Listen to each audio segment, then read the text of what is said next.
Everybody! Okay naman po kami. Live na live.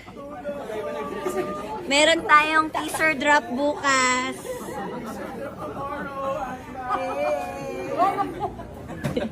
Spirit, amen. Lord God, we made it! Yes! Lord God, please bless our food. Bless everyone na nandito ngayon, nakasama namin. Salamat dahil safe po kami sa nangyari kahapon na hindi inaasahang pangyayari. Malayo po kami sa aming mga families, but we are safe and healthy. Maraming salamat po sa masayang working environment and for the best teaser na nilabas namin today for the Alibi. Palakpakan everyone. Everything sa inyong Father God, please bless our show. Please bless all the people, the food. Lahat po ng meron kami ay inaalin po namin sa inyo. In Jesus' name we pray. Miss nyo na ba ang Kim Pao? Ito at safe and sound sila dahil nasa Cebu pa rin sila para sa second cycle ng The Alibi, newest series ng Kim Pao.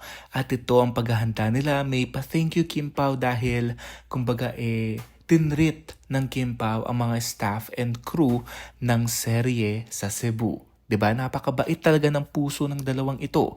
At ito nagpapasalamat sila sa pabigay o pa-foods ng Kim Pao sa set nila.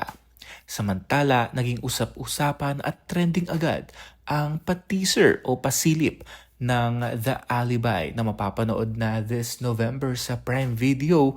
Siyempre, handog ito ng Dreamscape Entertainment.